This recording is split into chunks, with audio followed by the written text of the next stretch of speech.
dadhabe sosobeen dadhabe booneti miti beeka booneti miti an booyi tamsi dhabe dukaamalee boonsi jitoo sosobaan dadhabe sosobeen dadhabe gabaan baatu shakkee namaan naatu jedhu namaan naatu arge gabaan baatu shakkee namaan naatu jedhu gabaan baatu shakkee namaan naatu jedhu namaan naatu arge gabaan baatu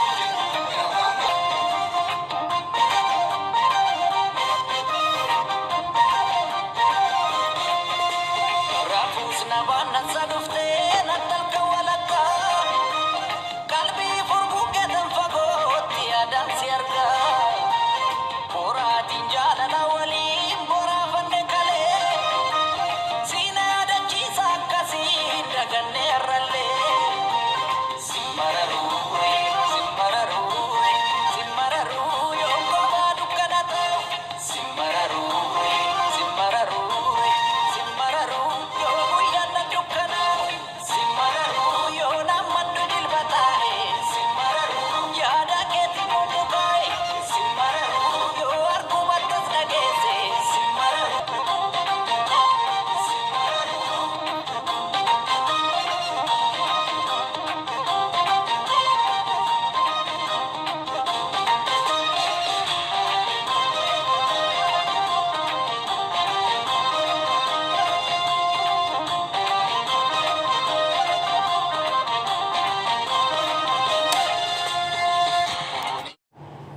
nama asii fakkaatee argitanii jirtu wantan hojjedhee isa kanaa hojjedhee firiijii keessa ol kaa'uu barbaada.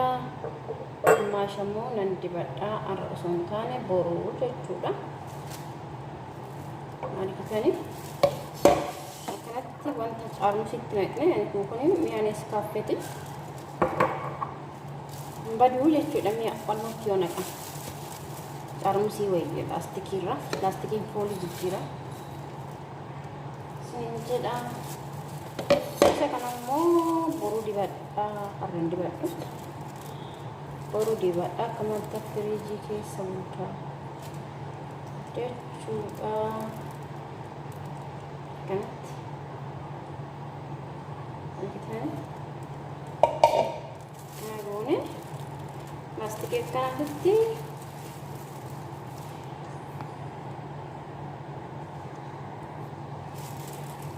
naa kana akkana gurgufinee firiijii keessa gonaa haal tokko naaf ta'a jechuudha. Kuni maaliifin keessattuu yeroo kana ho'aa baay'ee ho'a mataalla akkanatti ho'a wajjin namarraa duukame jechuudha. Namarraa yaa'a kiyyaa baay'ee narraa yaa'aa jira jechuudha.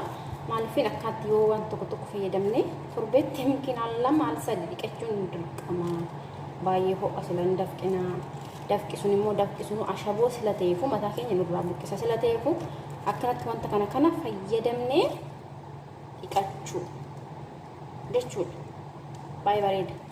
Avukaadoo zayitii weeraa namni fayyadamnee jechuudha. Kun amma zayitii weeraa fi olii weeraa jechuudha.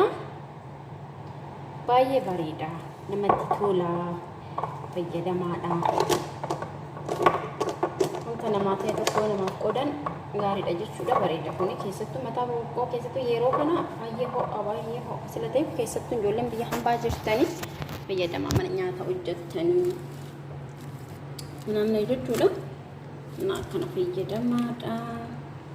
Ittiin fayyadamaa dibadhaadha. Kun haal tokko naaf ta'a. Kun immoo yeroo lama kana sadiin ta'a. Isin jedha. Adaamin tiyya sin barbaaddi walumaan jechuudha.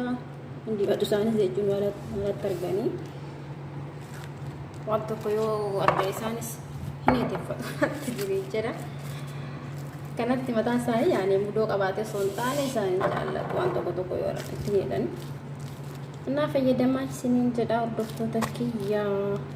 Warroonni immoo mana kiyyaa haara taatanii sabskiraayibii godhaa. Warroonni kun immoo laayikii yaada keessa yoo koomentii barreessu ilaa nama jajjabeessuun jaallattasini. Miqqanyinna kana fakkaate. Dhugaa rabbi miqqanyinna ta'a. Maalta kun isin nukku walaa gootanii yaada tokko barreessitanii yaada nama jabeessitanii dhugaa rabbi kun homaa rakkina qabu jechuudha. Naa fayyadamaa yoo isinitti tole horaa bulaa. Bye.